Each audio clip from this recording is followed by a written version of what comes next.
Good evening, everyone, and welcome to the regular meeting of council for March 15th. Being 7 o'clock, I'll call the meeting to order and ask if there are any conflicts, anything anybody wants to mention. Hearing and seeing none. Motion, we have an agenda before us. Motion to adopt. And seconded, all in favor of adoption. Carried. We'll deal with it as we get to it. So I guess we start with proclamation, and this is in honor. I was going to, suffice to say, this is a proclamation declaring March 19th to 25th as Social Work Week in the District of Sechelt, and it's my pleasure to do so. Council will move on. We've got several sets of minutes to go through from the last month or a bit more, and I guess we'll take them in the agenda order. So number 5.1, pages 5 to 6, a motion, I assume, seconded. Any discussion? All in favor? Carried. And then February 8th, pages 7 and 8 of our agenda. There was one item on there in addition to the sort of standard. So motion. Well, thank you. Second. All in favor? Carried. And pages 9, 10, and 11 on January 18th. Same thing, a fairly generic set of minutes. So seconded. All in favor? Opposed? Carried. And then we go to the council meeting on page 12. This is being the meeting of March 1st. And any errors or omissions or corrections? Great. Councillor Shepherd, good thing you've got long arms. I can see you. The item on TELUS, I'm just trying to find the page, page 18. I think there's a reference, the fourth bullet point down from the top. It mentions the number of trips per day, I think of craft intended to go up the inlet, and it's written as 2 to 4 trips per day. I think they actually mention per week, because the children are staying at the camp and they're taken up once a week. So I think that might be wrong. Okay. Councillor Inkster, please. Can we just get clarification on that one then? That's, yeah, so in fact there's concern. maybe, all right, so we'll defer the approval of these minutes because we can't really check on the fly, so but we can go through any. Ms. Paulson. Your Worship, we could simply put in a note in the minutes that information be corrected, and we could bring them back at a later date if there was an error. Yeah, we could do that too. Okay, so we'll just hold that for a second. Anything else on these minutes?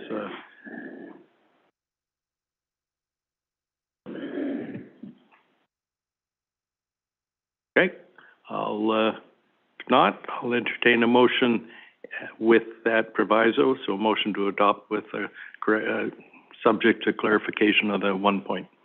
Seconded. All in favor? Carried. Committee of the Whole, February 22nd, starting on page 21.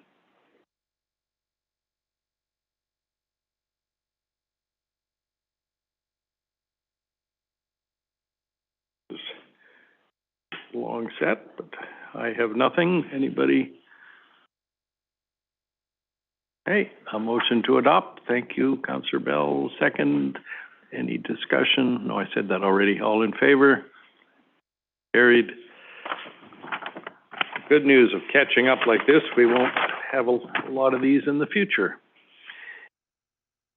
So, Committee of the Whole from February 8th on page 24 to 26.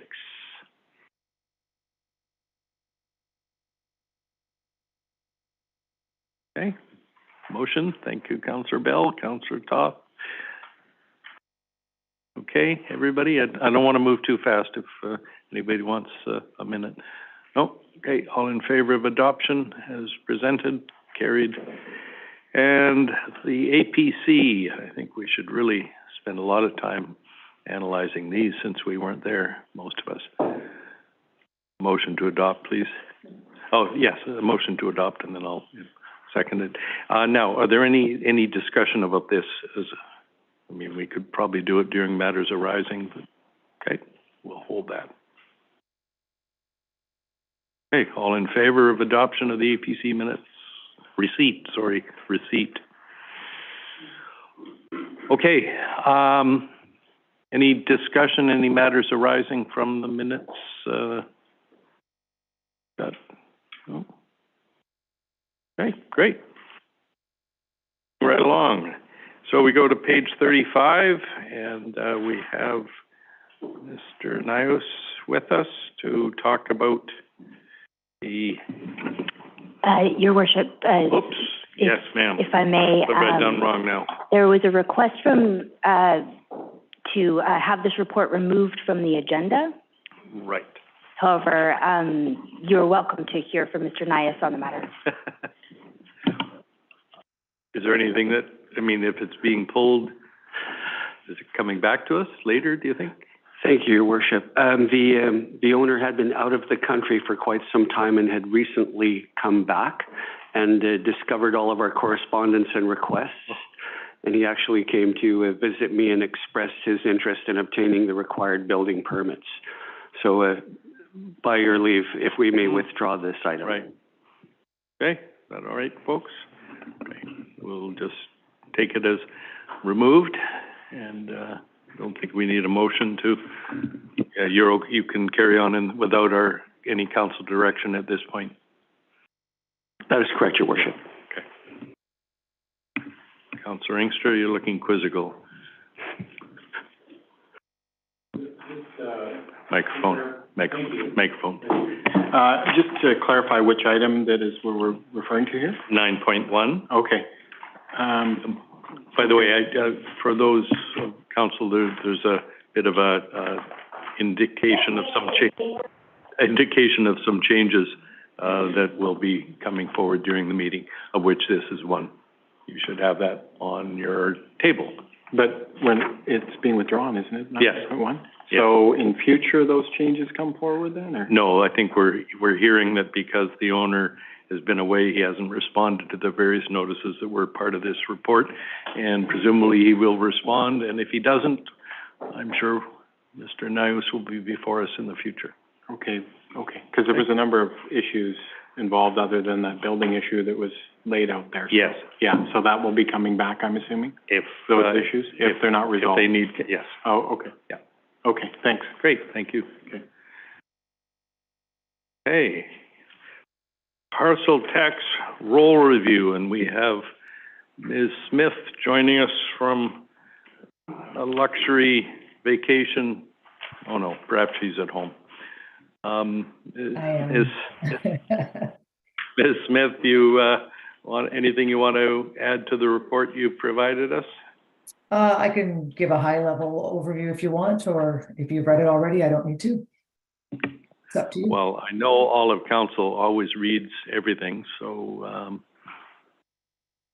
think we can take it. Is that right, council, or would you like to hear from Ms. Smith? Okay. Yes, we would. You want to hear from me? Okay. All right, so the purpose of this report is to have council appoint the parcel tax roll review panel.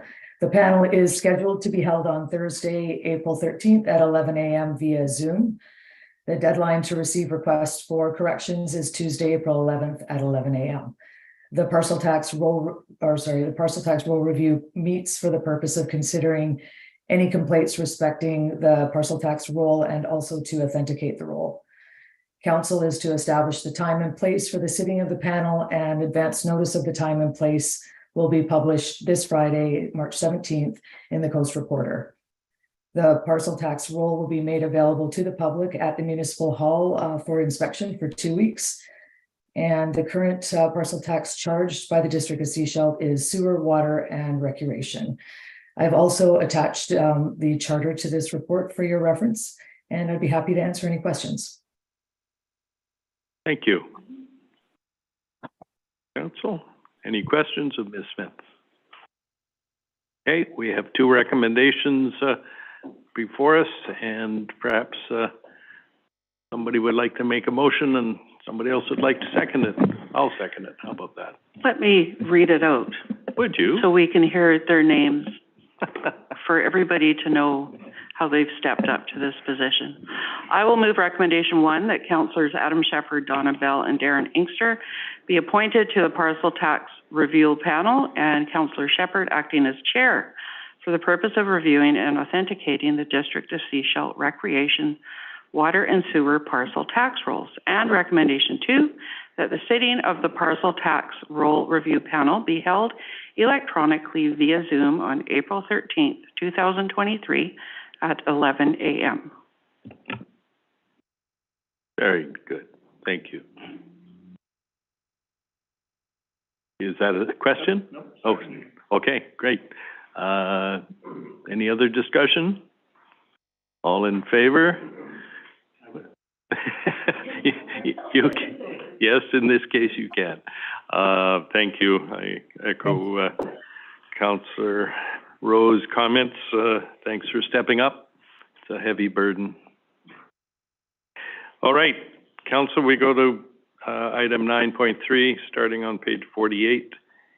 And this is temporary use permits for the STRs. And I believe Mr. Allen is with us to speak on behalf, but first, one of the items to note, the fifth item in the recommendation, as council was made aware of just before the meeting, that application has been withdrawn, so we don't need to consider it. And so we have before us the remaining 5. Oh, Mr. Allen, anything you want to add, or we? If I may, Mayor. Oh, I'm sorry. Hello. Sorry, I was just trying to get everything set up to introduce her. Thank you, Ms. Stepovich. Yes. Yeah, Go ahead, I'll just please. introduce it, if I may. So Yes, this report summarizes the applications for temporary use permits for short-term rental on properties where the operator does not reside.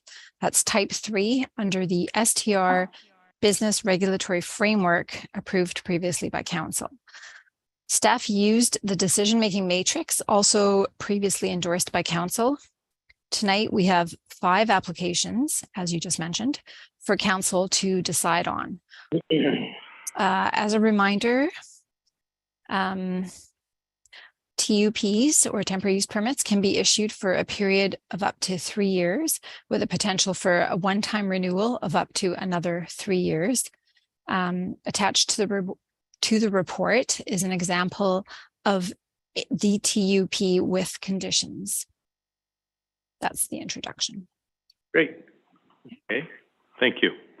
Council, how would you like to proceed, or you? Yeah, please. Thank you. Just a question that I've got about the first one, 5423 Selma Park. It mentions that this is only a principal dwelling and that there's no secondary suites or detached accessory dwellings on the property, but if I remember correctly, we saw a development permit a couple of years ago for this property that was looking to build a secondary suite that was going to be the principal house, and they were looking to make the existing principal the secondary. So I'm just looking for clarification if this property actually did that construction or if this is the previously existing structure on the property. Thank you. Well, thank you. Are you able to comment? Yes, please. Yeah. I'll start just by saying that every type 3 short-term rental is only permitted in one dwelling unit. So we the applicants submitted their applications as that, as one unit. At some point in the future, soon, we would be undertaking the sort of monitoring and enforcement of these things. And maybe at that time it would come up. I'll pass it over to Andrew if he has other information. Yep. Great. Mr. Allen? Thank you, Your Worship. And Councillor Toth does recall the development variance permit on this property from a year or two ago, and can confirm that that did not go ahead, that proposal at that time. So this would qualify as the single unit dwelling. Thank you. Okay. So, council, maybe, first of all, any comments on before we get into other details, if you have anything you want to comment on in general, or Councillor Bell? Yeah, I think, this is a great start, and we certainly, to the chair, and we needed to start somewhere. And the matrix is a great start in terms of looking at things from an objective perspective. I certainly know that some of this is subjective in terms of, and there's a lot of emotion involved with some of the STRs. I guess more than anything, I just want to flag that when I see, 9 neighbors opposed, 5 neighbors opposed, that kind of thing, that could mean a number of things. I recognize it is subjective, but it I just want to acknowledge that those 9 people took the time to reach out and say that they were concerned. So I just want to put it out there that kind of number concerns me. Okay, and that's in respect of one of the properties? That's the one on 6879 Central Coast Highway. Right. Okay, great. Councillor Inkster. And I believe that's one that's not been recommended? No, they're all recommended now. The one that was not recommended has been withdrawn. Okay, a little bit of confusion there then, obviously. Thought it was the one on the highway. The question I would have then through you to staff is this the final amount of ones that do not have owner occupancy? Is this the complete amount of that number? Okay, good question. Yeah. Ms. Stepevich or Mr. Allen, anybody? I think Mr. Allen. Go ahead. Thank you, Your Worship. Happy to answer that. We have a list of close to 30 that have applied for the non-conforming use. We are going through that. We're making headway and have confirmed some. There's entirely possible that some of those 30s will not apply for non-conforming use for a variety of factors. If that's the case, one of their options would then be to apply for a temporary use permit as an impact of that. There may well be some other properties that are operating out there that have not yet chosen to participate in this system, and eventually, when we have our software installed, we can monitor and review that. So I'd hesitate to say that this is the final group, but we have a good sense now of the numbers and what's out there. And if I may, I think part of that message to the community is, hey, if you haven't applied yet, waiting is not in your interest. We want to know who's out there, that's so that we can get the data on how these things are happening over this year. And it's like anything, if you come clean now, it'll be a lot better than waiting. Councillor Shepherd? No? Okay. Councillor Rowe, thank you. I think January 10th was our deadline. Was it not? Allen? Whether they're out there or not. Anyways,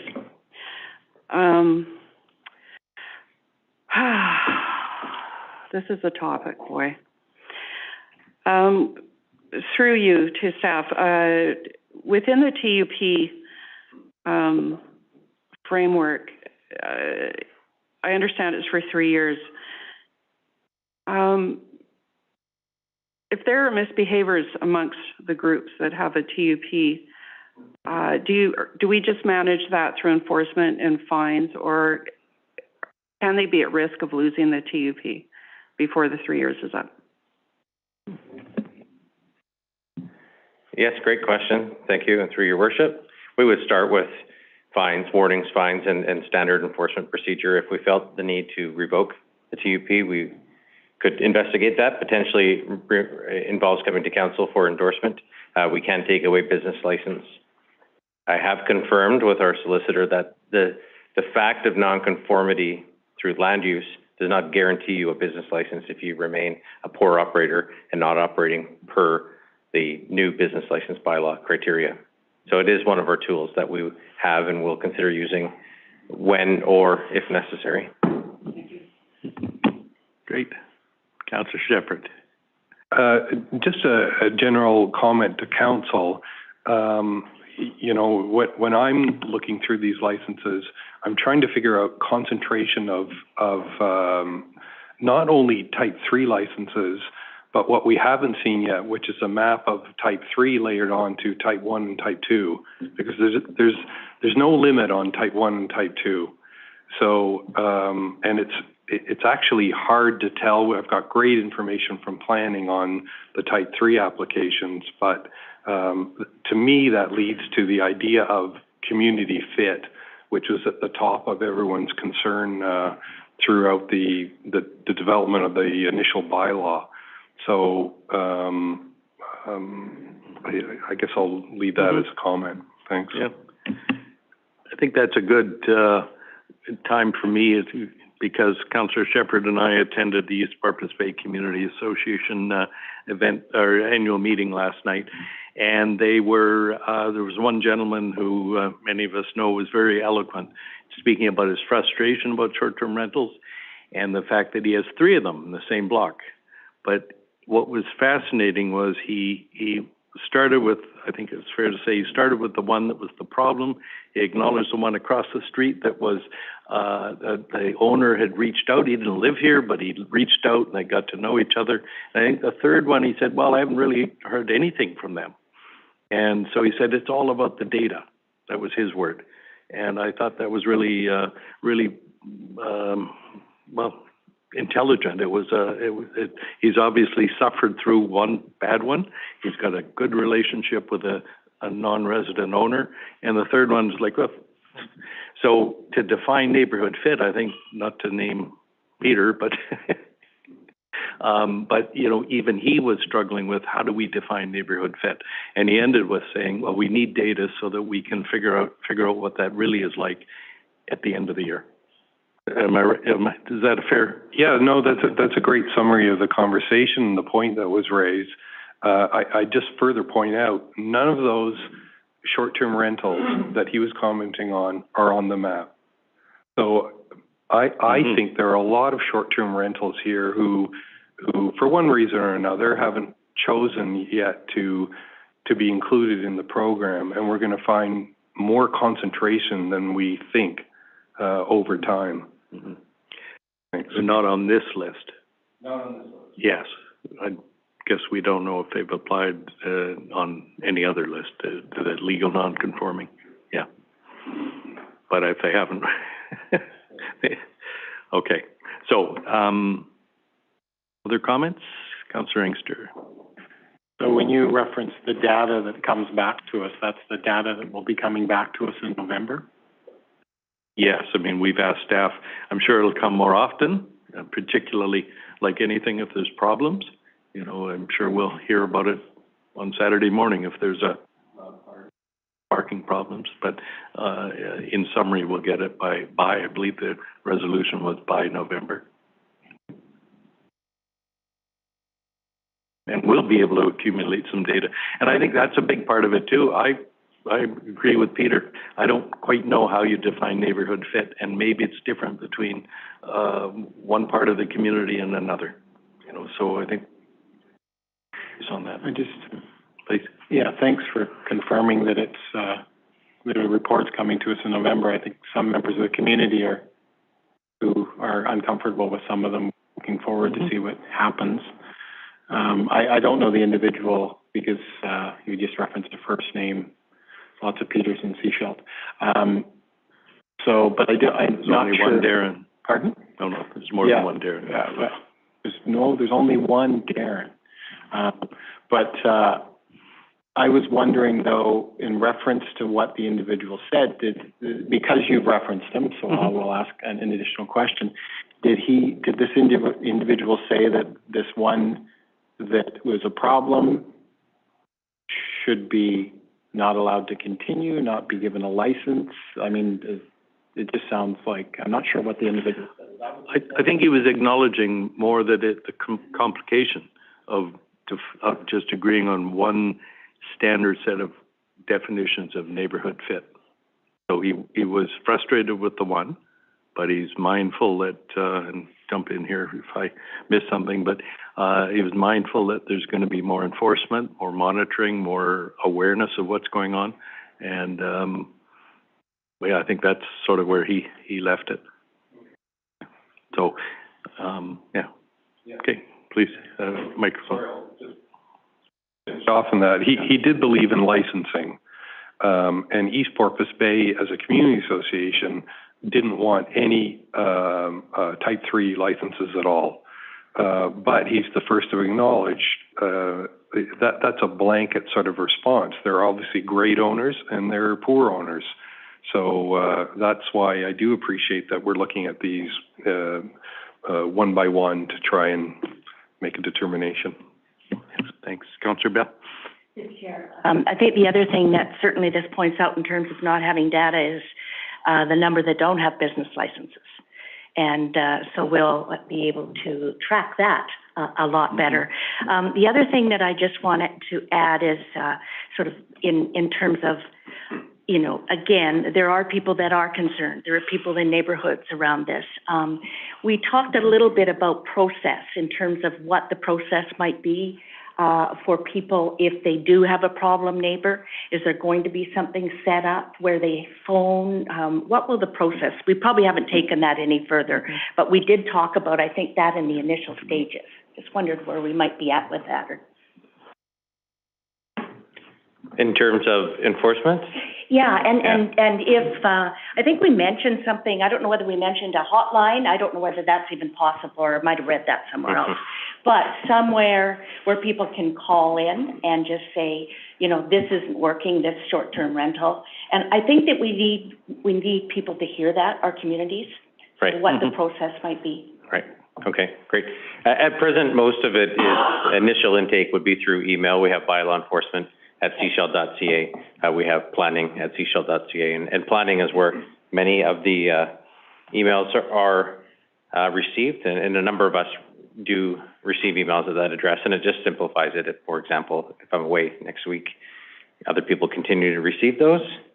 And so that our standard procedure would then continue to apply.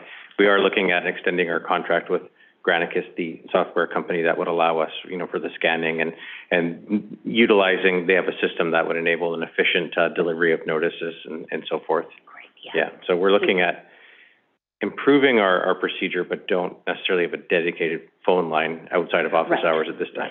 Okay. Yeah, and just when we might have something available on. Yeah. You want to just, yeah. You followed that we don't have a dedicated phone line yes, we don't have outside of dedicated. office hours Yeah. at this point. Yeah. I think that's something that personally I'd like to have further discussion some point. Yeah, yeah. Okay. I wonder if I might ask, sir, in the gallery, I think you're videoing or recording us. It's all on YouTube, so yeah. Okay, great. So, okay, anything else, Councillor Rowe? Just through you to council, actually, when it comes to comments, the comments that were made that essentially said, I don't want any type 3, I don't want any unhosted. I actually didn't consider those in relation to these TUPs because that's not what's on the table in my opinion. So I thought I'm not sure how everyone else felt about those, but I'm just putting it out there. Yep. I agree. I had the same. These are the feedback I was looking for was specific about the neighborhood fit for that unit. So yeah, I agree. Councillor McLaughlin, please. Yes, through the chair. Well, further to that point, I don't generally support type 3 STRs. From the communities I've heard, we have talked about that before. So yeah.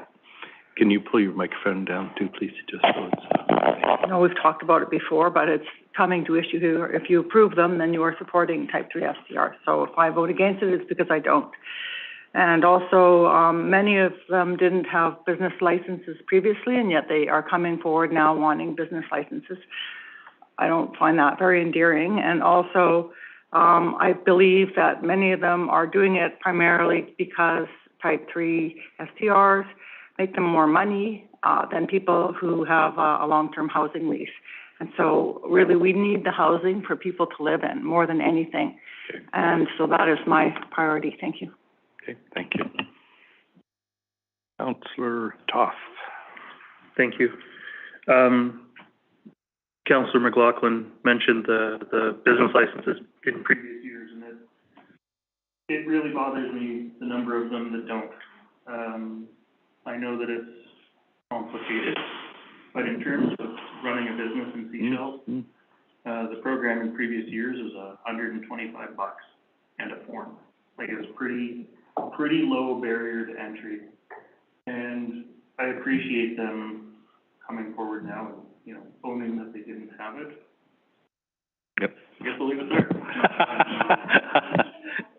Yeah, No, okay, all right. Thank you, Councillor Toth. Okay.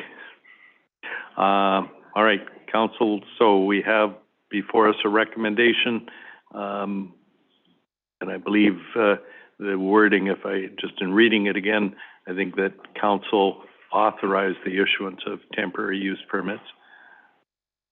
Probably a better choice of words. So, that somebody of a will or a desire to move that?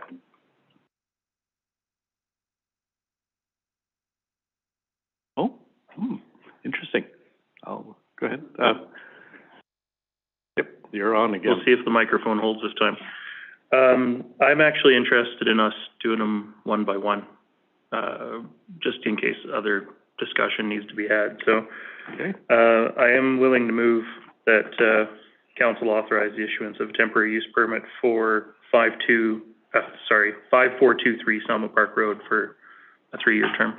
Okay, I'll entertain that. Is there a seconder for that? Councillor Rowe seconds. Okay. Any discussion then on this property? Yeah. Okay, thanks. You know, throughout this process, I've been attempting to determine where the long process and the decision-making of the previous council and the introductory bylaw was, and where those council members who brought that forward were, and what they were comfortable with based on the heavy lifting that occurred over the last number of months. I'm trying to deduce here that Councillor Toth is meant by the seconder that they're comfortable with this one in their introduction. That's my assumption, based on the knowledge that they have and the work that they had put in. So I'm going with that, but I have to say that I'm glad there was a move to introduce them individually, because I'm very uncomfortable with seeing the opposition to some. So I'm going through you to the council member that introduced it to say, I assume the two council members that put the previous work into the bylaw are comfortable with this particular application. Okay. And I think that's fine for you to make an assumption, but of course you have to vote based on the information we've been provided. So, and you'll see how, when they vote. Yeah, well, yeah. You may. Thank you. You know, the fact of the matter is we've got 5 that are actually here that are following through the temporary use process. And that alone is a big plus in my mind, the fact that they are willing to go through the process that we have outlined. A previous motion, you know, council motion limited the program to sort of 15 type 3s. Well, based on where we are going into this meeting, we're already over that number. And I have a lot of things to say on that aren't applicable for this meeting. But, you know, for the moment, I am looking at the 5 that are in front of us and taking them on their individual merits. And I drove past several of these today, and, this one's at the end of a road.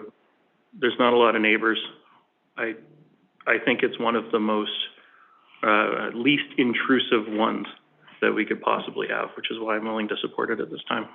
Okay, very good, well said. Okay. All right, I'll call the question, that's all right. So the motion is, to issue to paraphrase, issue a TUP for the property at 5423 Selma Park Road. All in favor? Opposed? Councillor McLaughlin opposed. Motion carries. We then would go, I guess, to 5187 Chapman Road, and Councillor Rowe.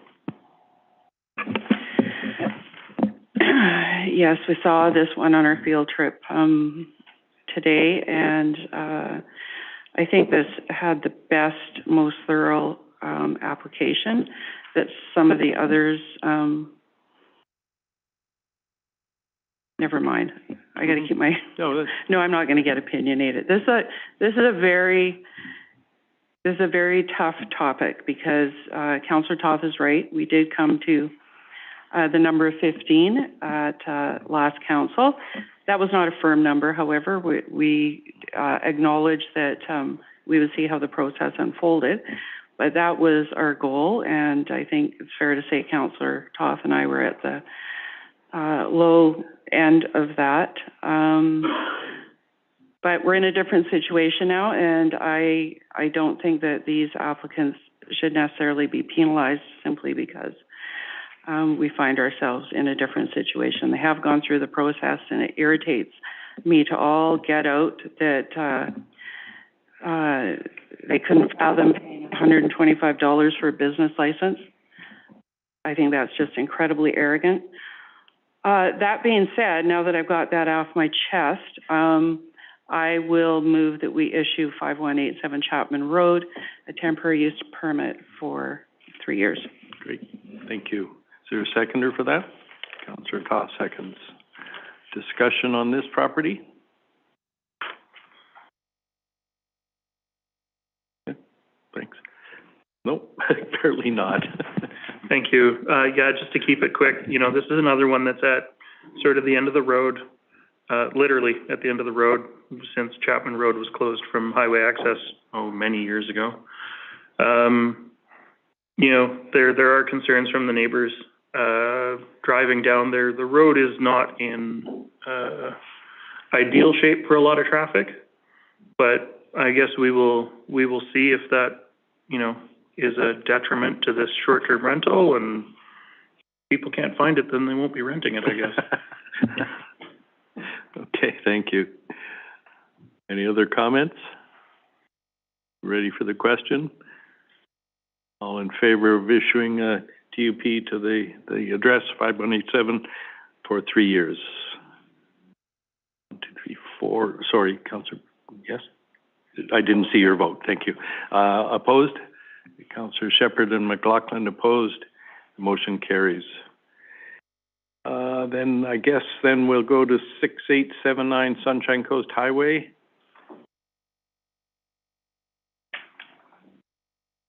Everybody there? I think we're on page 51.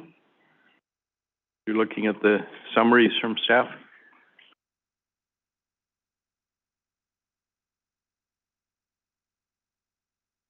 Okay.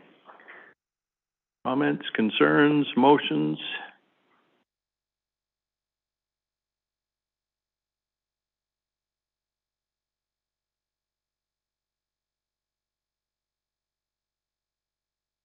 Come on, folks. So, Councillor Bell? Okay, well, for me, it really is, whether it's subjective or not, the fact that 9 neighbors took the time to write about this one, this is a concern for me, this one, so. Okay, thank you. Other comments? I want to draw something that I've noticed in looking at this. Of course, we're given the staff's scores on these, so I draw your attention to this one is scored 84, and then with the input from the public, 68, and the others, so in relative terms, some of the others are higher and some of them are lower, but this one's, I think, fairly high. And I just want to make a comment just around that. That's kind of one of the reasons we're here, is that we got here because of this reason, that there, and I'm not saying that this is a problem, short-term rental. I'm just saying that we asked the community to speak to us about this, and this is why it came to us in the first place, that there are problem short-term rentals for no host. Yes, but Councillor Rowe's comment, that's what I took away from this one. Many of those 9 are more about the general issue than the specific one about this property. Not all, I'm the first to acknowledge that, Councillor Inkster. So I guess in front of us, we have the objective information presented by staff about their analysis and the subjective information of the individuals that have spoken not in favor of this proposal presented to us in this information. I would just ask the chair if in fact this is not introduced by any member of council, we move on to the next one, I'm assuming, and this one does fail. Well, yes, I guess. Yeah. So a reminder then, we need a motion and a second. I'll motion that, we approve a 3-year temporary use permit for 6879 Sunshine Coast Highway. Thank you. Is there a seconder? I'll second that. Any further discussion? Ready for the question? All in favor? Opposed? Put it the other way, Councillor Rowe and Mayor Henderson in favor, but you can figure it out for the minutes, okay? So that one is not approved. They're not authorizing to issue a TUP. We'll move on to the 6274 Fairway Avenue.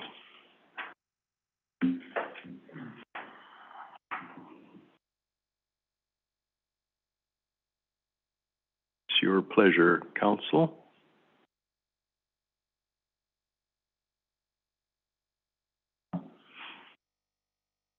Man, you guys were all here early, you know. Yeah? Mm-hmm. Oh, dear. Okay, so.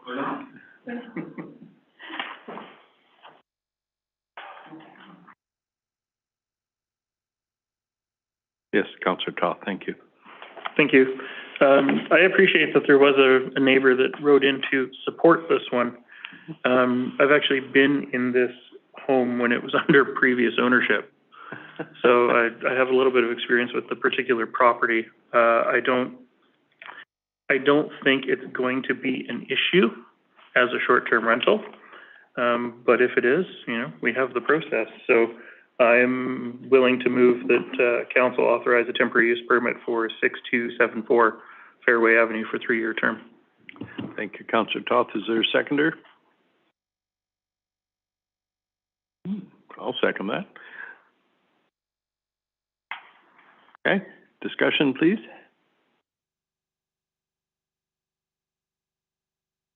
I'd certainly like to hear council's logic for whatever your views are. So Councillor Toth has given us the benefit of his experience.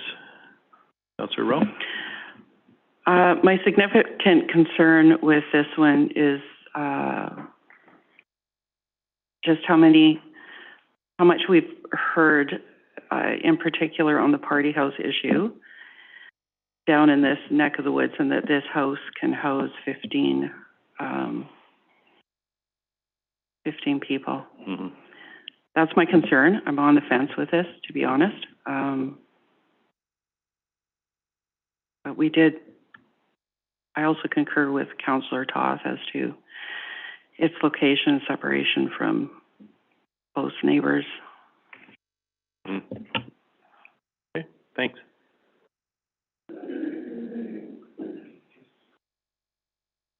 Please, clarification time. Thank you.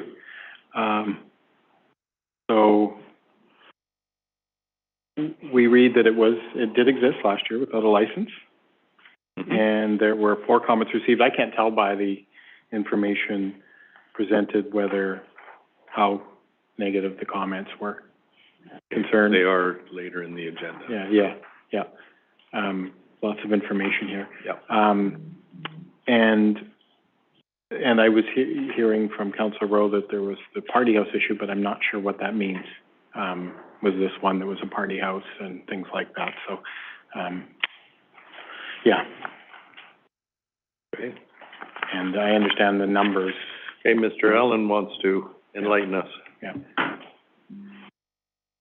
Just a piece of information for consideration. The owner of this house did email us today noting that she has had a business license since August of last year, and I'm not sure how that oversight occurred, just that one piece of detail slipped through our net. So if that's a part of council's decision-making process, to note that there was a license last year. But just for fairness, I wanted to point that out. Thank you. That would have been, yep. Okay. Councillor McLaughlin, please. Through the chair, I'm just wondering, is it still with a license for short-term rental? Is it still required to notify your neighbors when you get a license? And is it still require a deposit? I think it was $2,000 for enforcement. That's what that money was for. Thank you. Okay, I think I know the answer, but okay, well, no. Yeah. Those were criteria in the business license bylaw that was in the old regime that has been repealed. We have returned the refunds of the deposits, which were, yes, for that purpose, but really never used. Right. And we have returned those now that we're utilizing the TUP process. Right. Is that okay? So yes, the refunds have been, we're not collecting refunds. Yeah, it's not just the $125 or whatever dollar business license. It's the $2,000 deposit, which a lot of people did not provide. And that's also the notification to neighbors of contact. Excuse me, that's a speculation. Oh, that's what it was.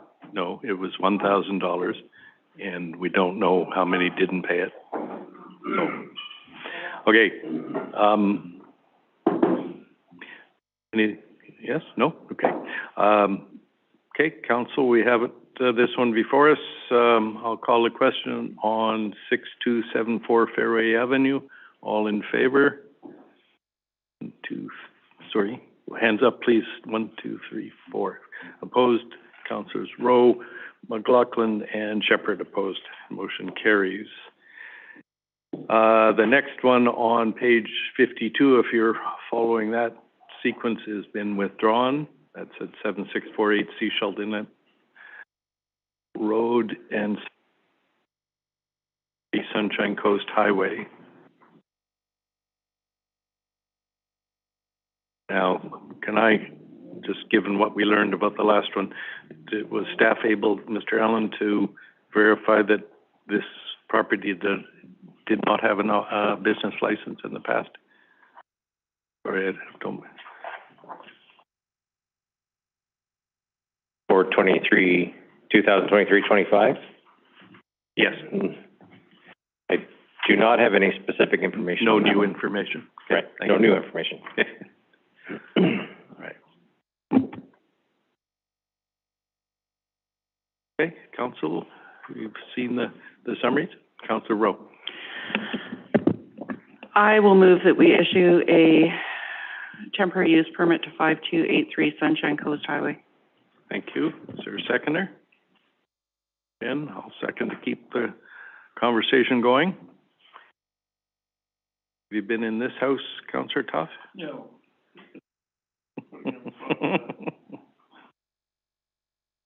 Okay. So I was intrigued by this because it's a period of time the owners plan to be away, so that to me that's somewhat different than some of the perception of what STRs are. Having said that, I'm one vote at this table, so how would you like to discuss this? I mean, how would you like any comments? Yes, please. Thank you.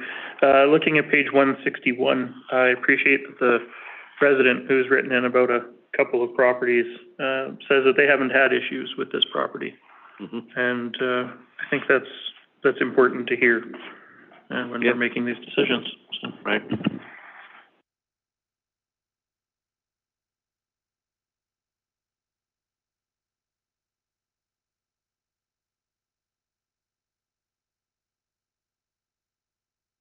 Yeah, I just clarification of your previous remarks. You had said that the owner will not be there? And so, yeah, and, okay. So they're applying for the K3 SDR for a period of time, they will.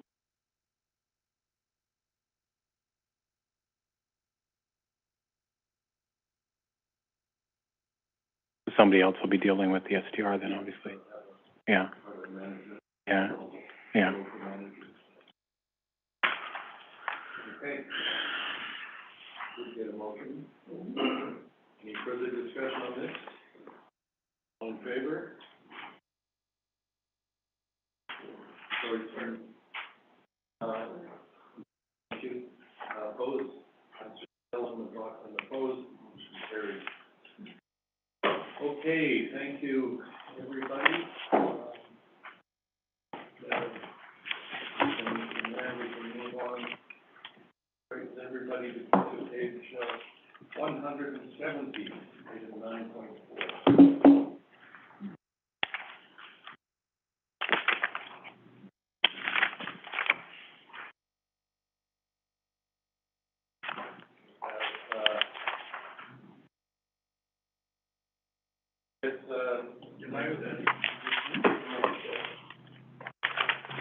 Mr. Nyhus, would you like to regale us with the important topic of water meters? Thank you, Your Worship. The SCRD is embarking on the water meter installation program within the District of Sechelt and needs to cross a regulatory hurdle represented by our District of Sechelt building bylaw. The requirements for a plumbing permit to alter a plumbing system as part of the bylaw and would not apply if the meter installations could all be done entirely at the property line where the private water service connects to the SCRD municipal water service. The project manager for the SCRD meter installation program anticipates there may be as many as 172 installations within the District of Sechelt where installing the water meters at the property line may not be possible because of landscaping, topography, or difficult site conditions requiring that the meters be installed within the buildings themselves. The BC Plumbing Code requires that anyone working on a plumbing system who is not the owner and intended occupant possesses Canadian trades qualifications as a plumber. The project manager assures the district that all meter installations within the buildings shall be carried out by a person meeting this requirement. We haven't been given a firm timetable on when this will be all completed, but I expect it will be by the end of the year. And I'm available for any questions should council have any. Great, thank you. And I missed you said by the end of the year, what will be? Oh, all of the meter installations will be completed, sir. By the end of 2023? Yes. Okay. Great. Okay. Questions, council?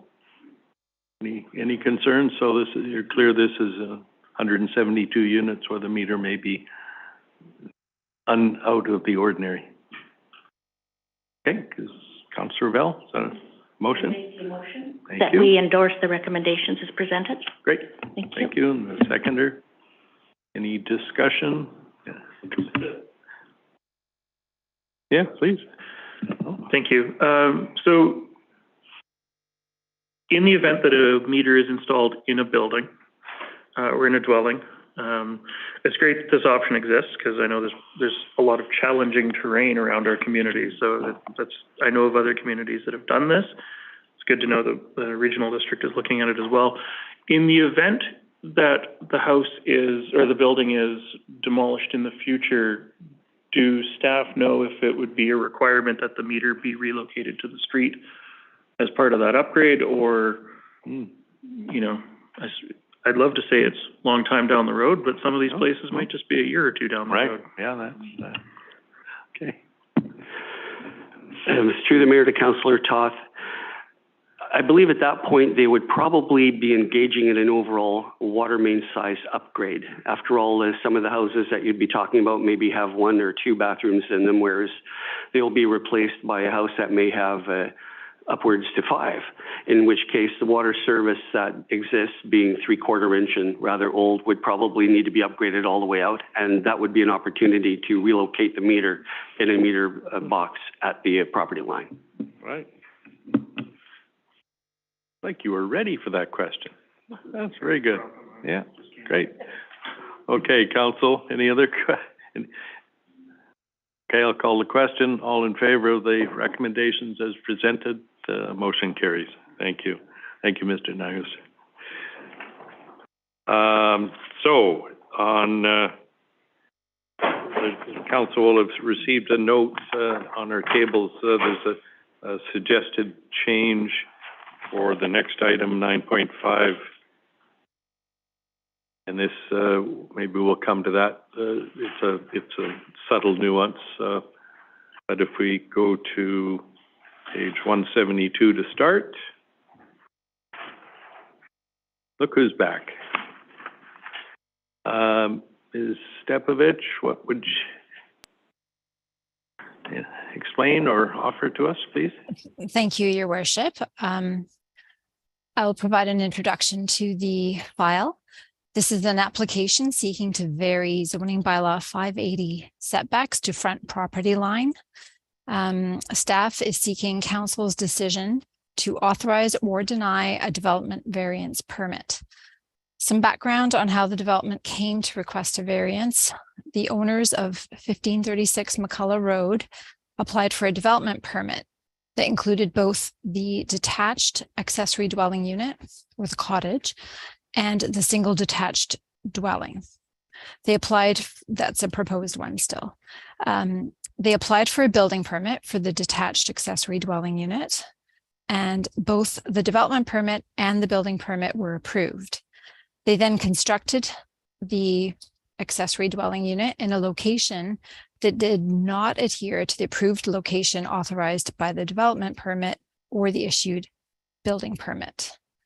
They also constructed a retaining wall and a connected foundation wall to support the single detached dwelling, that's the principal home, in a location that did not adhere as well to the approved location authorized by the issued development permit.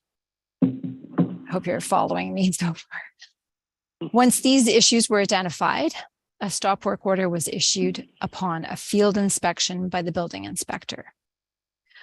So while not directly connected to the development variance permit application, it should be noted that the owners applied for a driveway permit and were approved for a particular alignment and configuration based on those same plans in the development permit. This was a gravel driveway with no retaining walls and not any gate posts.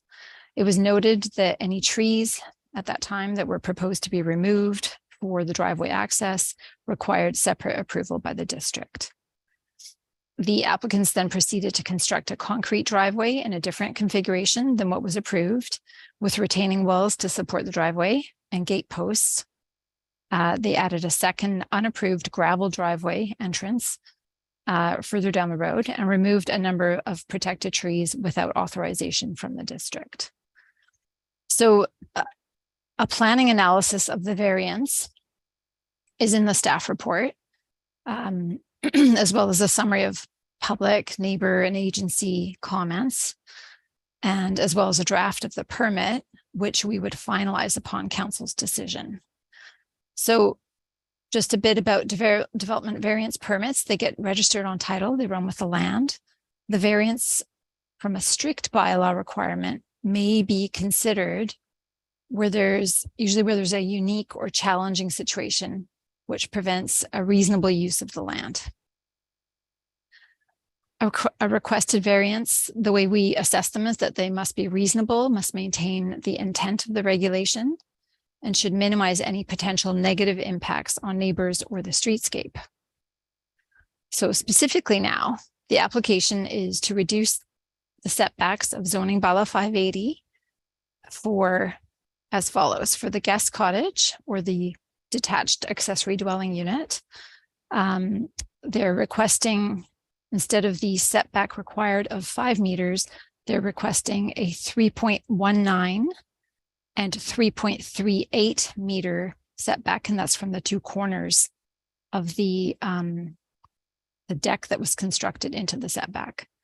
So this is a reduction of just over a meter. It's under 2 meters. For the principal dwelling, they're requesting a reduction that's much greater. It's supposed to be a 5 meter setback. They're requesting a 1.68 and 3.58 from the front property line. And with a roof overhang that would bring it to 8 centimeters and 2.19 meters. So staff recommends that a relaxation of the front lot line setback of 1.62 to 1.81 meters may be considered reasonable for the constructed guest cottage deck storage area, as it is up the slope and away from the road. And so this variance, as recommended by staff, could be authorized. Staff recommends that the variance for the proposed principal dwelling, though, be denied, as it does not, in staff's opinion, meet the criteria. And I'll just make one final note that the issues within the public road right-of-way for McCullough Road are enforcement issues that will be dealt with separate from the variance application. Thank you. Great, thank you. Everybody take a breath. A lot to work through. Councillor Bell. And on that note, whether my question will make sense. So on page 176, it's just a clarification. So there's the variance recommendations. Again, you'd mentioned them earlier. It appears from the report that there are no current zoning bylaw concerns. The geotech concerns from the report stating that the setback variance for the detached accessory unit as constructed may be considered as reasonable. So I'm hearing, as you said, there's support for the variances for the cottage and that retaining wall. Am I correct on that at this point? The cottage, yes. Yes, the cottage, not the retaining. Yes. Yeah. Okay. And then so if I go back on page 175, I just wanted to see where this fits in. And this is where it states that the building code implications are that the proposed setback may limit the number of glazed openings that the building can have. Councillor Bell, can I just, so where are you on page 170? So on page 175. Where? Second paragraph? Yes, good. Just Yeah, so everybody, thank you. Yeah, and that the fire department access to the building may also be impacted by where the building is situated on the property. Is this referring to the cottage? I believe that would be more relevant to it would be relevant to the principal home. Okay, yeah, I was sure that was it, but I don't want to make any assumptions on this. So that's great. Good, that's good. Thank you. Okay. It's a lot there to take in. Yeah.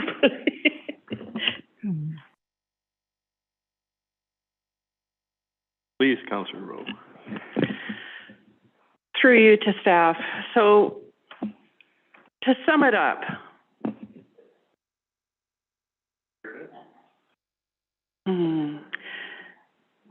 zero rules were adhered in this case.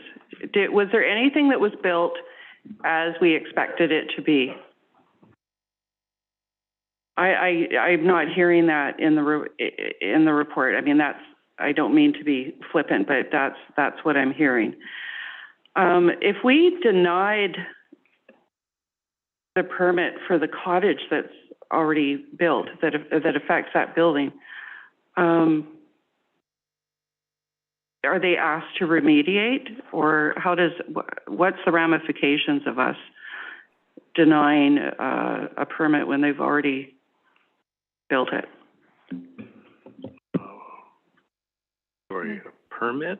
Or Yeah. Development variance permit. Right, but we haven't denied anything yet. No, I know, but what are the ramifications if we did, as it relates to something that's already built? Right. Okay, Yeah. thank you. This is a learning, question, really. Mm-hmm. Okay, I see Mr. Allen's microphone on, and we've been joined by Mr. Hull, so. Correct. So you have the full complement of folks here available to assist on this one, and I'll be happy to start. That's a difficult question, certainly. The ramifications are we're unable to conclude the building permit, and they would not have occupancy. That could lead to a notice on title for non-convention with the building bylaw. That could potentially lead to removal of the structure, relocation of the structure, right? Demolishing, in very extreme scenario for something like this. But it's challenging, however, to issue a variance on something that exists, right? And we talked about this at length, and it's been at the Advisory Planning Commission, and the Advisory Planning Commission did take a look at that versus the dwelling that doesn't exist yet, and staff and the APC concur that the dwelling should be certainly treated separately. The new dwelling. That doesn't exist yet. Let's meet the setbacks. So very long-winded answer to say there's a variety of options. None of them are great, ranging from a notice on title that would impact the ability for somebody else to buy the property with mortgage through to relocating or removing a building. Okay, thank you for that. I will be supporting the recommendations put forth by staff, but I was just curious about what potentially would happen. I could add one piece to that, I think, as well, and please correct me, but if somebody was looking to build the second building and they needed a loan, this would be a pretty severe impediment on the bank granting them funding. Yes, baby? I know you. Your Worship, can confirm that often when seeking loan, the banks will require what's known as a mortgage certificate survey, where the owner would have to go out and hire a land surveyor to define the boundaries of the property and the structures contained within it. And contraventions would be put on title. And contraventions noted on title would have an impact, yes. Yes, yes. Okay, thank you. Thanks, Councillor Shepherd. Just a follow-up question to Councillor Rowe's point. Did the owner come back to or explain during sorting out of the dispute why they didn't build either one of the buildings or weren't intending to based on the original plans? Okay. Thank you. Did the owner come back, I guess, to explain? Yeah. Looking to, anybody want to jump? Go ahead, please, Ms. Stepovich. Yeah, thank you. I spoke with a variety of staff. I'm not aware. I know that there were discussions. The driveway and the tree removal were, outside of the scope of the building. They were discussed with the applicant and approved, but handled differently. The building was not, I can't think of an example where it was. No, that's great. Thank you. Mr. Hull? Thank you, through the chair. If I recall correctly, at the Advisory Planning Commission meeting where this application was reviewed, the owners were present, and they had noted that they'd acknowledged that at least in construction of the cottage and probably even the retaining wall, that they did the measurements themselves. They did not have a surveyor present to confirm the measurements. If I'm recalling that correctly, that was one of the explanations made at the APC meeting.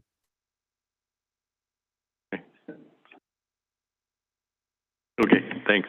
Thanks, Mr. Hull. You can put your, yes, great. Councillor Topp. Thank you. Perhaps doing the measurements themselves is how we ended up with a building not to the same geometry as what they submitted.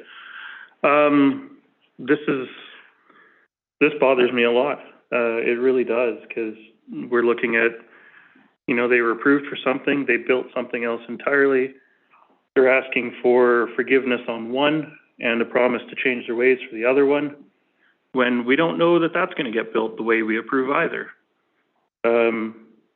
you know, the clearance between the deck and the property line, I think is like 9 feet based on the drawing that's here, which is passable by a vehicle, but not, like, it'd be tight for, you know, emergency vehicles that have to get up there and, you know, take somebody to the hospital or what have you.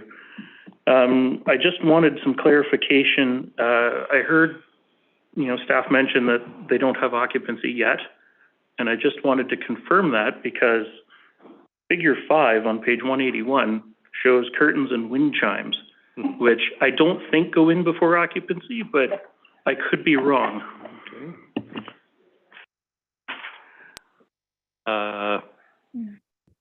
Ms. Stepovich, thanks. Thank you. No, they do not currently have occupancy. Well, they have wind chimes. They have wind chimes. Okay. Okay, council, how do you, please, yep. To the council. I want to basically just support what Alton has said. I mean, this, Councillor Toth, thank you. I'll get used to it, you know, it'll take time. But yeah, this ticks me off that this was done the way it was done. You know, it's a blatant, as I say, it's, as the public has even said, you know, breaking of district seashell bylaws and rules. So I just want to state that. Okay, great. Yes? It is pertinent. Figure 6 on page 182 shows a shipping container that looks like it's being used as a dwelling, maybe.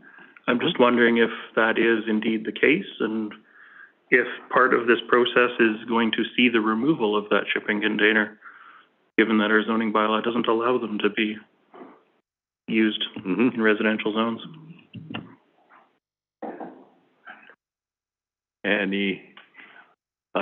I was looking for your hand on here, but you're right over there, so yes, you're good to speak. Thank you, Your Worship. Staff welcome any conditions that council would like to add to the consideration of the development variance permit, including compliance with our bylaws is not needed, presumably. Using extra emphasis where required and so forth. Yeah.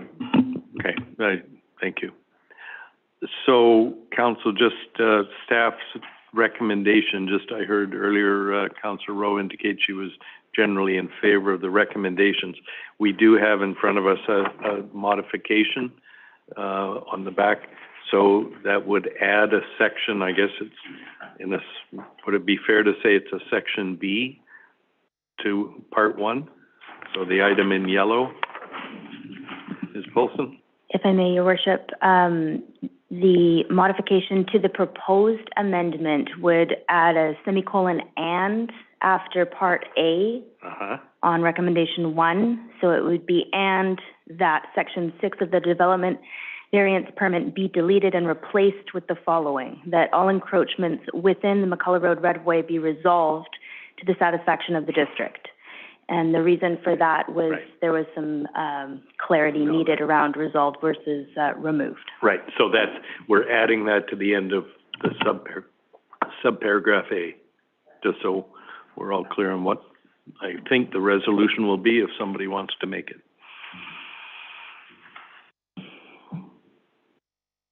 So, motions.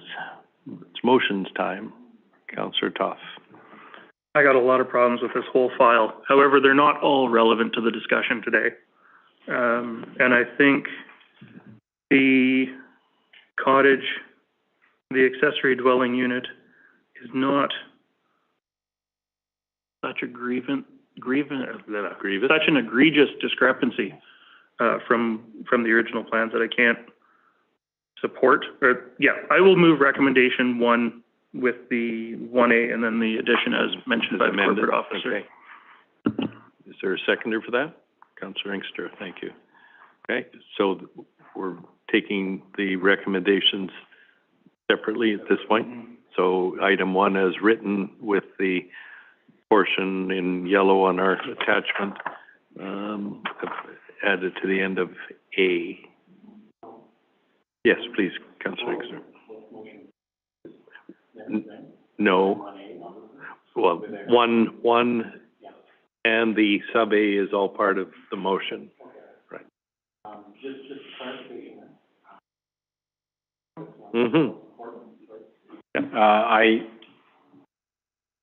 I second it, so I'm in general support, but I just want clarification through you because of some concerns expressed by some community members and some council members that see some issues herein. The district will resolve, as it mentions, the encroachments that are mentioned on McCullough right-of-way be resolved to the satisfaction of the district. That staff will implement those. I'm hoping that staff has heard our concerns in saying that the number of council members have concerns with people that make up their own rules. And I'm not clear on the shipping container, though, if staff heard us on that one.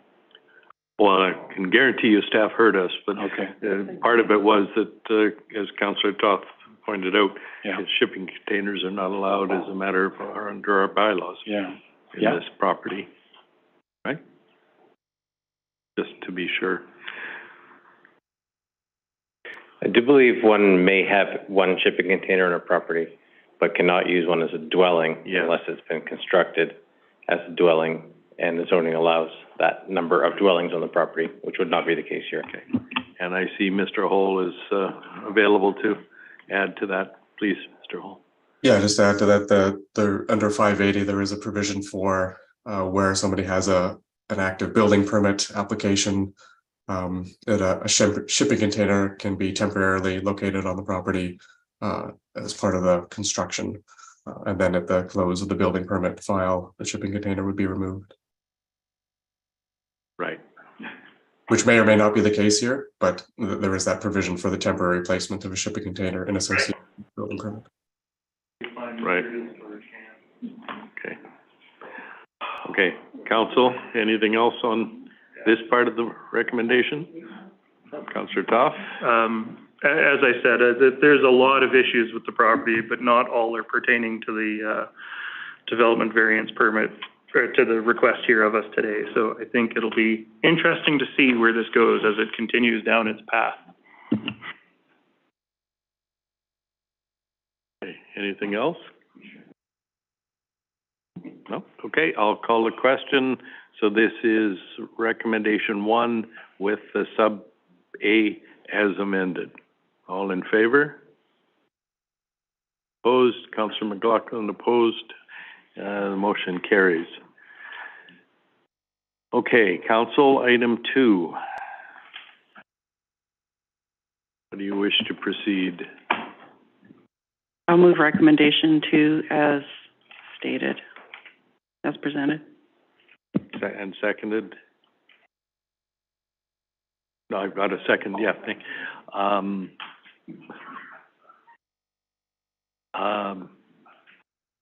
okay, any further discussion? I mean, I want to echo just the comments, and maybe as a matter of process, and I'm looking to staff, other than the fact this is on YouTube, and I'm sure the owner either is watching or can watch later, you know, how do we convey the you know, our extreme disappointment, stronger perhaps, to residents or owners in this situation? Is there a mechanism beyond motions? Sorry. I guess I'm doing it. Yeah. Okay. Yeah. Councillor Inkster is perhaps correct. You're doing it. The owners will see this.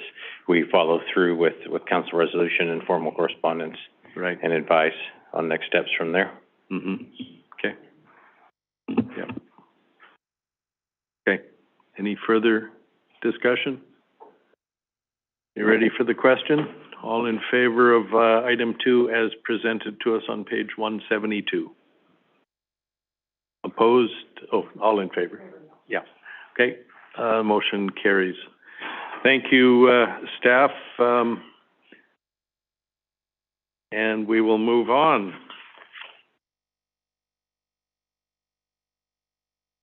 Can you ask a follow-up? Yes, please. Thank you. So just as a matter of process, I guess, being a learning opportunity, given how complex this file seems to be, will there be any further reports back to council on this property? I imagine if there's bylaw enforcement, that'll be one particular issue, but a lot of times we don't see the end of process on files. So I'm just wondering if this is one that we will see further through the process, or if staff would like a motion to bring this back at the end of process. Okay, I think I saw a nod, at least one nod of, that they might like to bring something back to us, but, Councillor Inkster? Yeah, thank you. I imagine they'll provide an update based on the fact that we're indicating we'd like one, or people like myself will get CC'd on public correspondence. And as Director Allen knows, and then I'll be bringing it to your attention. Yeah, okay. Mr. Allen. Thank you. At risk of prolonging this discussion, I could suggest that, be it quarterly 1 report, quarterly 2 report, we can provide an update as this progresses. Great. Good answer. Thank you. Okay, I think, as was said, this is, thanks for all the hard work, and it shouldn't be necessary. So, Council, we move to item 9.6, a DP for 50-lot subdivision on Tower Road, starting on page 194. Everybody found that? Anything that Mr. Hull you'd like to educate us on? Sure, I could give a brief overview. Please. Through the chair, so we have a development permit application here. It's associated with a subdivision application. This property has a long history to it in terms of land development. There's been a rezoning application that was undertaken and completed a number of years ago, which resulted in the CD zoning of the property that was under bylaw 25 carried forward in bylaw 580. Property has been through a number of ownership changes. Current owners have been moving the subdivision application forward, and as part of that subdivision, a development permit is required. As the report notes, we're dealing with several different development permit areas. The one sort of environmental and hazard ones, as well as the DPA 8, which gets triggered for small lot subdivisions. And so this application, again, we have a bare land strata of 50 lots. But it's proposed as a phase strata, so they wouldn't be constructing all 50 lots at once. It would be done in, I believe the last count was about maybe 4 phases. And so we have the development permit that would be issued for the whole subdivision, and respecting the various development permit guidelines. So what we have here is just the decision on the development permit, and there's obviously subdivision servicing issues still to be resolved and other conditions of subdivision for them to move forward towards final approval. Very good. Thanks. Councillor Inkster. I think I beat you to the top, I guess. The information presented here, we always have issue with this when there's no form and character information presented to us. I know that it's generally not part of the DP process, but we just don't know. We've received other applications recently with form and character, so we know what it's going to look like. That not being present here, because in a sense, I think that we have a responsibility to encourage and/or make sure that the end product looks good and looks good for Sechelt. I think that's our responsibility. Okay. So that's just my one concern. What I would ask you though is, with the information being presented, are we clear about the phasing in of the development, where the phasing begins as presented? That's a question through you. My other question is that a park dedication in the middle that will be not of community use and will be separated from the community? That's my second question. And if in fact the back end has a park dedication that's cut off by a building from the adjacent piece of land which has a park dedication that I had mentioned could be an affordable housing opportunity, wouldn't it be smart to just have 2 pieces of adjacent empty land of public use next to one another? Just a question for you. Yeah. Great. Okay. So, and those give you, in terms of the development permit, that's important information? Yeah. Okay. Yeah. So are you able to give us any information, Mr. Hall? Sure. My understanding, The order of phasing? Yeah, so the first phase, I guess their phasing plan has undergone a number of iterations. The most current version, at the request of the district, had the first phase adjusted so that it fronts Olive Tower and Tyler Road. So that would mean in the first phase, basically the existing public street front along Tower Road and Tyler Road would be constructed so that there would be houses then kind of mirroring across the road to kind of complete that. So that would be the bulk of the first phase. And then from there, the subsequent phases work inwards into the property. There is a portion, there may be a couple lots, I guess they would construct a portion of Emerson Road into the property. And then from there, phases 2, 3, 4 potentially go all the way up to Reeves Road. And then in terms... Sorry, carry on, please. In terms of the area in the middle, that is primarily a stormwater management area. It certainly will have, I believe, is meant to have a trail running through it, but it is not meant to be a park. It is primarily meant to be for stormwater management. The ponds are located there as part of their proposed on-site management. The proposed park area for the strata is proposed at the north end fronting Reeves Road. I guess there is still an opportunity to ensure that that park, while it may be strata common property, that we could secure public access to it. It will be fronting Emerson Road, that eventually when Emerson Road is constructed all the way through the property, Emerson Road would be a public road. So the public would be able to go and access that area, and assuming we can secure a right of way to access the park, then that could be an option there. I would note when it comes to subdivision park dedication, the land is specifically for park purposes. So the legislation talks about statutory requirements for 5% of the total area for park purposes, and it's very restrictive to park only. It's not just giving the district land to do whatever we want with it. So perhaps in future the province might make that more flexible, but for now it is for park purposes. So if there is a park dedication, it can't suddenly be used for affordable housing or another purpose. That would have to be a separate type of dedication by the owner. But for subdivision, it's specific to park. Great. Okay. Councillor Rowe, thanks. Through you to staff, there was some mention of 5 lots for affordable housing that, were attached years ago. Might be a silly question, but do those lots come with houses on them? If you understand, and then how does that actually work? Because I'm assuming these are all for purchase. Yeah, there is. Through the chair, there is a housing agreement on title that was registered as part of the rezoning application that lays out how those affordable housing units are to be used. So while they are, I believe, for purchase, there's requirements that would regulate the purchase price to make them affordable. And I believe they do have to build the house is the question. Or is it the bare land that is being provided?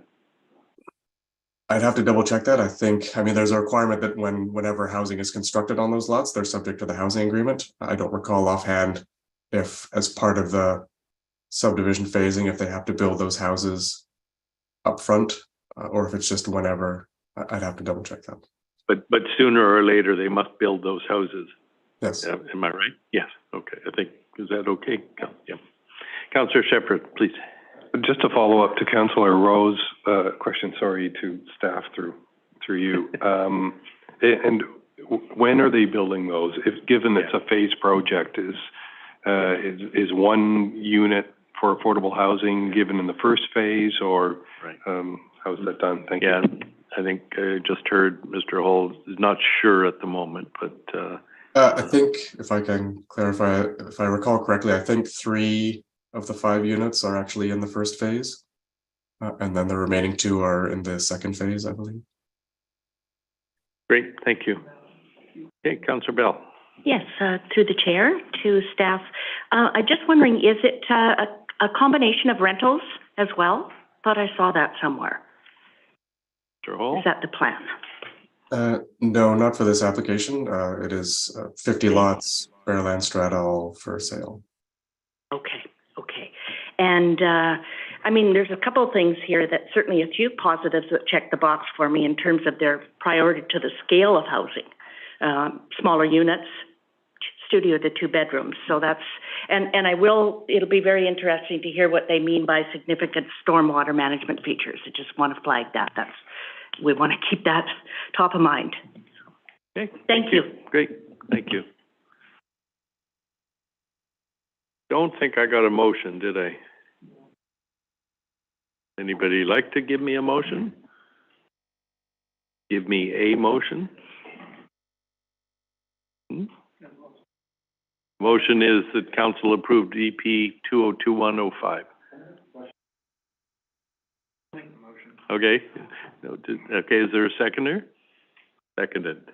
Yes, Councillor Inkster. Thank you. The stormwater management plan that's within the central place of the development, with most of the houses circling it when it's finished, will that then be a stormwater management plan with just not clear irrigation opportunities, just clarification? Is that what that's that for? would be, yes. Yeah. It's more about water conservation than stormwater, but well, I'm looking at. Yeah, it just looks like open areas for water. So obviously then you're going to have stormwater collected from the 8 months that we get so much of it, and then what are they going to do with it? It's not a golf course. It's not a water trap. Right. Okay. Yeah. I'm looking at Mr. Hall. Yeah. Is there anything you can help us with there, Mr. Hall? I mean, I think it's proposed primarily just to manage their stormwater. I don't know if there's any plans for using the water for irrigation purposes. And so I suppose they have that ability. At this stage, I mean, it's a subdivision application, not a rezoning application. So contrary to or separate from the rezoning applications council has seen recently and endorsed water conservation conditions around outdoor irrigation at the subdivision stage. I guess it's the ability to require such conditions is different. We don't have the same kind of leverage. I mean, we could certainly explore that opportunity as a suggestion to the application, but it's, our ability is different. Okay, thank you. Councillor Toth. Thank you. It's not entirely clear to me about these stormwater ponds, just following up on Councillor Inkster's comments. Looking at the map on 216, you might have to zoom in on the PDF because it's awfully small writing. It does talk about these being temporary sediment ponds for the duration of construction. So I don't actually know that they're going to be there when they're done with construction. So it's a big question mark for me, but it's not, it's not a deal breaker as far as I'm concerned. So, yeah, thank you. Okay, great. We'll all zoom in and read that later. Okay, not seeing any other questions. I'd like to call the question. All in favor of this motion? Opposed? Councillor McLaughlin opposed. The motion carries. Council, we move to 10.1, and the reason everybody tunes in on YouTube to hear from us, because she giggled first. Councillor Bell. Oh, great. I need to go first. Okay. Let's see. Oh, yeah. So, I continue to attend the Sunshine Coast Affordable Housing Society, and their Zooms, and they're continuing to do excellent work in the initiatives that they have in their plan. And as we all did, we attended part 2 of the Water Summit series on March the 13th. And members of all Sunshine Coast governments and from the Sechelt Nation were there. And the purpose of these summits is to work together to share information and discuss directions to move us toward together on the path of ensuring ample, equitable, sustainable community water. I felt that it was a very powerful and optimistic day to have us come together to challenge the status quo. In other words, to work collaboratively rather than in silos, to working collectively to find ways to solve one of our most serious issues that we have in our community, and that is water. Thank you. Great, thank you. Spinning my dial here. Councillor Inkster. I'm going to make you look at me when we play poker next time. Sneaky. Just a couple of things. The water summit was interesting. It was the second of them. I guess it's all about understanding and trust amongst the group of people that are working there, but we'll just see where the provision of water and available and enough water comes from these discussions. So, because it's going to be continuous issues for us. I just wanted to let council that the first meeting finally of the Ferry Advisory Committee is on March 27th at the Senior Center, 7 to 9 p.m. So I know the council's aware. 7 to 9 p.m. Yeah. What did you think I said? I thought you said it started at 9, sorry. Oh. Please. Yeah. Okay, continue. 7 to 9 p.m. at the Senior Center, and I don't... Cedars. Is it Cedars? I thought you said, Senior. Okay, so what, March 27th, it's on the internet. Yeah.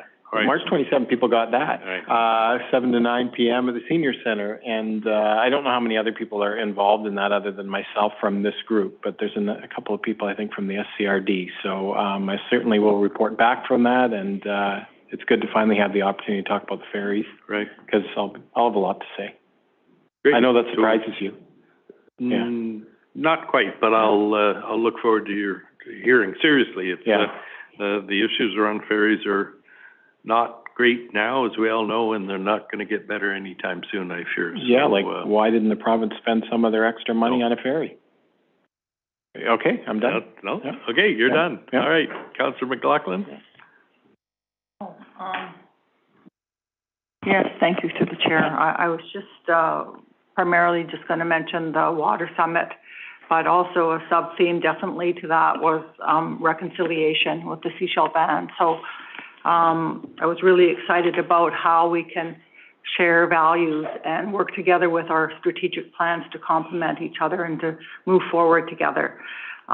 We had a presentation on planning and from the District of Sechelt, and it just kind of made me realize how sort of we take almost a neo-colonial approach to how we operate our planning and our administration and our communications. And so it was pointed out to us that, we're moving in a direction, hopefully, of change with reconciliation with the seashell ban in particular, and also in terms of environmental issues, which should help us all deal, hopefully, with managing the water situation. Thank you. Great. Okay, thank you. Councillor Toth. Don't have a lot to add to what's already been said, but I did really appreciate the meeting that we had earlier this week. While it was called, meeting 2 or Water Summit 2, I think it was a much more deeper conversation, as Councillor McLaughlin has alluded to. Coming out of the end of that day, it actually had me really wondering that given that we've got newly elected within the municipal governments and the regional district, and it happens to basically line up with the Sechelt Nation election, if when we have our conversation about strategic planning, we shouldn't be looking at trying to do it together, even if we go off and create separate plans. But starting together means that we're coming from sort of the same sets of values as we go out. So it's in my head. It's something I look forward to us talking a little bit more about when we get there. But I think that was probably my biggest takeaway from the day. Great. Yep. Good observation. Councillor Rowe.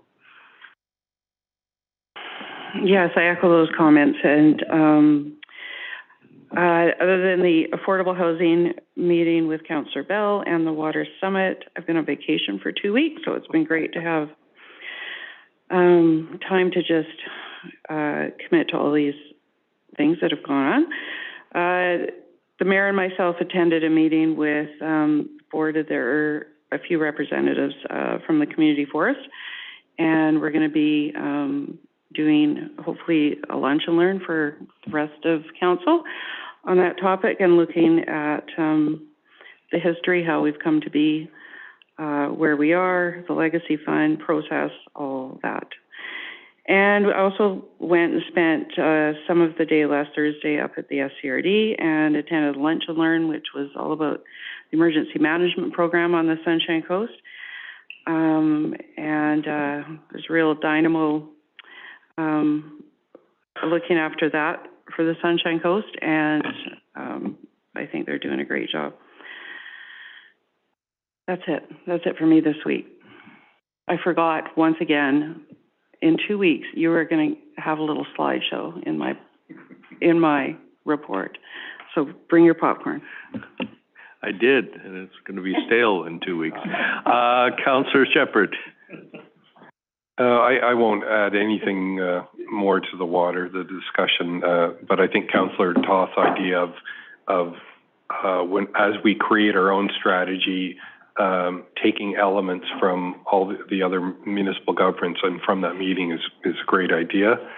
The only other two items I've been involved with, as the mayor mentioned, we were at the East Porpoise Bay AGM last night. A lot of interesting views aired, a lot of interesting questions, and the last item is some ongoing written correspondence with Scredo, and I have to say to council that I'm really struggling with it. We are trying to, I guess, two things. We're trying to bring Scredo to council so that there's greater public appreciation for all of their efforts, and haven't gotten them to do that yet, and also have them present their financials to council, and I haven't been successful at that either, so it's something I have to keep trying to improve upon.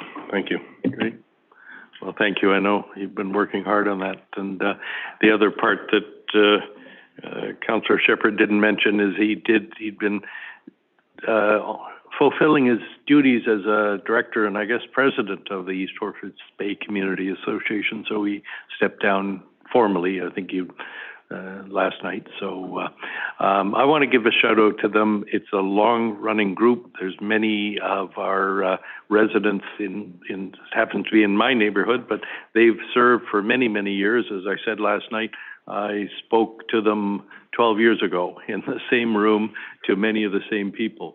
And some of them now are deciding they need to let others step up, and it's a very dynamic group. And thanks to you and all the people that worked so hard on that association. It was called the East Porpoise Bay Ratepayers Association back then. Couple of things for me. We was able to host a quiet tour I was able to host a tour with Mr. Dillon of the Water Resource Center for the Kluhus Nation. They brought a group down to have a look because they're need to build a wastewater treatment facility on Cortez Island. And so they were eager to see what we were able to do and achieve. And I understand they've been able to take a lot of things from that and implement them into some of their planning. So it was fun to show off the facility, and it's something that we can all be proud of. On a not so bright note, as you've all heard, BC Housing has announced that the shelter's repairs are likely to take 4 to 7 months, and that is without the benefit of a contractor confirmed at this point. So I want to thank St. Hilda's again. They continue to provide temporary housing for folks. I also want to recognize that the impact that it's having. We talk a lot about the need to find shelter for the unhoused, but there's a business involved, and that's, of course, Angelo's Pizza, and they have no option at this point. So it's, there's other people that are impacted by this.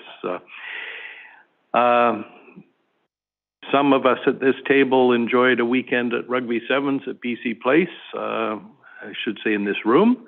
And so we had a little bit of fun there. And speaking of fun, we will be opening the Hackett Park Playground on Friday, which just happens to be St. Patrick's Day as well. So everyone is welcome to join us at Hackett Park at 11 o'clock. Former Mayor Donella Seegers will be there with me to, I assume we'll cut a ribbon or do something, but hopefully a lot of kids show up as well, which means you're invited, Councillor Bell. Are you bringing the ribbon? Yes, and I have. With that, I'm sorry, one last thing. One of the great pleasures of being mayor, you get unusual phone calls from people, and it was a call actually to our assistant who said, this group of ladies would like you to come and talk to them. So I did today, and we had a wonderful discussion about water. That was what they wanted to talk about. And they had some terrific ideas. Some have been involved in years ago in even the creation of the Tetrahedron Park. So it was a reminder that, there's a lot of resources out there for all kinds of projects and all kinds of ideas. And so they came ready. They handed me papers, and so on water, that as it happened to be. But I know we can count on our community to bring us all sorts of good ideas as we go forward. Yes, I'm done. Hard to believe. I just want to, I publicly want to just send my regrets for not being able to be at the opening of the Hackett Park, the new equipment. But I would ask that the mayor go down the slide for me in my absence and as the other big kid. But I just want to send on my congratulations to great stuff. That this is very exciting for the kids at Hackett Park, and well done. I wish I could be there. I have another meeting that I can't get out of, but enjoy. And I will definitely make it down the slide at some point. I know one last thing, and thanks to Councillor Inkster. This Friday, we also say goodbye to our Parks supervisor, Jamie Anderson. And it was retiring after, I think it's 30 years, 11 with us. But he's been working in the field of parks and rec and landscaping and stuff for I think 40 years. So he's still a young man. Yes. So we wish Jamie well and thank him for everything. Yes. Okay. So all the best, Jamie, and we know where you live, so we'll call on you to help us with everything. Council SCRD report. You? I only got a couple things. I wasn't able to put together a fulsome report. I think obviously everybody wants to know where things are with the budget and the regional district. Preliminary numbers show that, sorry, let me find my email. For the District of Sechelt, the property tax per 100,000 as a preliminary rate, they're looking at $149.44 per 100,000, which is up $2.50 from the year before. So percentages can be misconstrued, but when you look at the rate, it's something that you can go and multiply against your assessment. So it's a good, easy to use number. In terms of other items out of the SCRD, Cooper's Green Hall has been moved to Connor Park. There was a federal grant involved, and that requires a hall to be built in Half Moon Bay. And part of that grant requires the demolition of the old hall.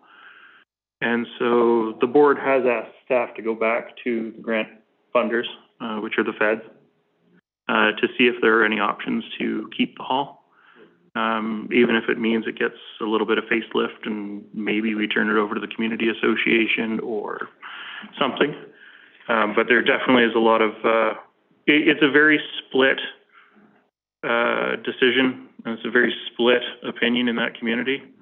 And I think it was time for something to move forward.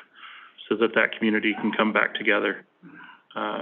So we'll see where it goes and how it goes, but that's all I have for the moment, because, like I said, I didn't get a chance to prepare.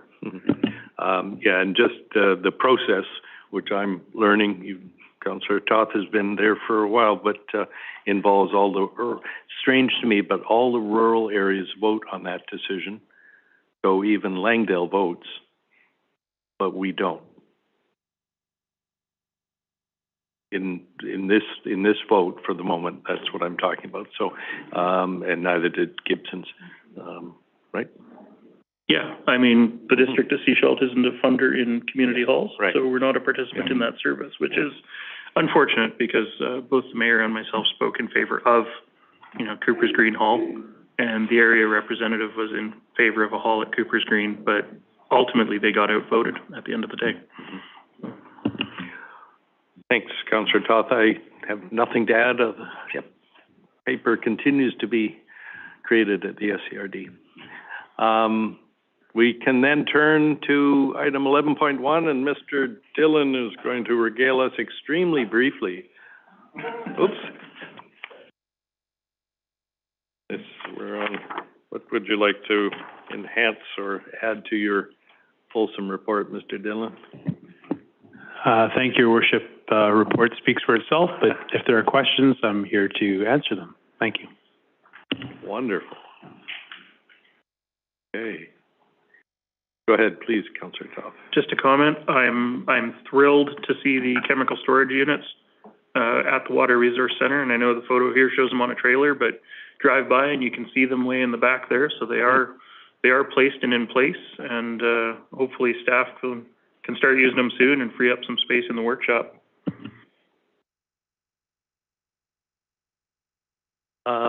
Anything, folks? The trees at the airport has the logging started as of now? I believe the Director of Finance has an update on that. Well.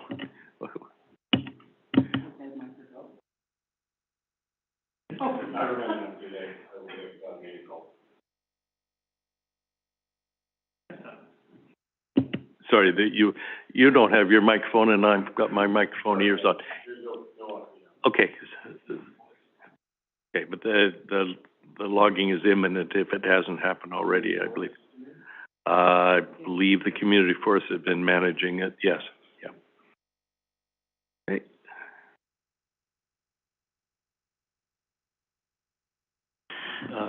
Councillor Rowe. I'll just say yay for under budget.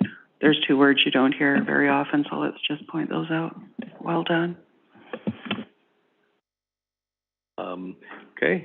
Is there anything, Council, I'd reference page 390 and 391 about the paving program, just because I know one of the favorite questions is there's a pothole, who's going to fix it?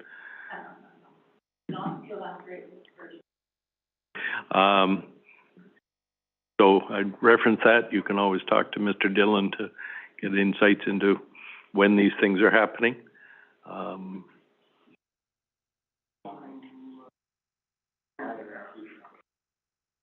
Okay. Councillor Toth. Thank you. On page 391, the Mermaid Street failing maintenance hole. In-house survey and design work is done, which is great. Archaeological permit application has been completed and submitted. Tender documents are currently underway. Do we expect to be in a position to get this work done this year, given the delays that we know come from archaeology branch? And that's my concern with this project is, the province is proud of an 8-month response time. And I think that that's garbage, to be perfectly honest. Yes, thank you for the question, through Your Worship, to answer that question. I'm less concerned about the archaeological permit on this because it's just an amendment to something we have existing in place. So that facilitates that. My bigger concern is that the bids come in over what we have available for funding, which is more of a concern these days than archaeology. So we will see when the bids come in and go from there. Thank you. And that the bid package is going out imminently. Correct. Yeah, so I see in March, so that's now. Okay, council, anything more for Mr. Dillon? Great, then we can move on to correspondence. And how would you like to deal with the UBCM resolution letter, council? Your worship, if I may, there was an error on the cover sheet for the correspondence. The item is actually not for action, it is for receipt. The action has already taken place by council in prior years, and the future action is hopefully to be taken by UBCM. Thank you for that. I was about to, yeah, okay, thanks. Then the second one, so council, can I get a motion to receive both of these, I guess, to start with? Okay, and all in favor of receipt, carried. And then the second one is from Mr. Hergesheimer. And how would council like to proceed? Councillor Rowe. Just also a tiny bit of history. The District of Sechelt worked in partnership with the Community Resource Centre for the first stream of these poverty reduction grants, which came out of going to UBCM in 2019, before the pandemic. And I was part of the steering committee for the first project, which basically, much like the child care report and the housing needs report, set out a framework of things that could be worked on this topic. And I believe that, although I haven't talked to Chris in person on this, it looks, obviously, the town of Gibsons is leading this grant application for Stream 2. So just so you know that the way the provincial government has had it laid out was that the second stream were all to be around action. So I know that right now there's one that's being worked on that's around communication and education with the public around poverty, and I'm not sure what they're going to be working on, but it all comes out of the poverty reduction report, and as such, I mean, I'm perfectly happy that Town of Gibsons is taking it on and looking after doing the reporting. But I would be happy to move that we support the Town of Gibsons to apply for receive and manage the UBCM 2023 Poverty Reduction Project Stream 2 Action Grant on our behalf. Is that a second, Councillor Inkster? Of course. Yeah, thank you. Okay. Any discussion? Mr. Douglas, has a microphone. If I may, through the chair. Yeah, the district handled phase 1 of the poverty reduction, and we also applied for a phase 2, which that is ongoing at this point. But as Councillor Rowe was saying, it's about actioning items. And so the Sechelt phase 2 application took on a couple of the actions out of the first report. So I'm assuming that Gibsons would then look at other portions of those recommendations. So, technically there would be 2 phase 2s going on the coast. Okay. Yeah. Do we need to ask Gibsons for a letter of support for our application? I believe so, yep. Okay. Yep. Well, then the motion can be, we will if you will. Okay. All right. Yep. Okay. Thanks for the clarification, and I'll call the question. All in favor? Carried. All right. Page 3 of our agenda. Hey, do look.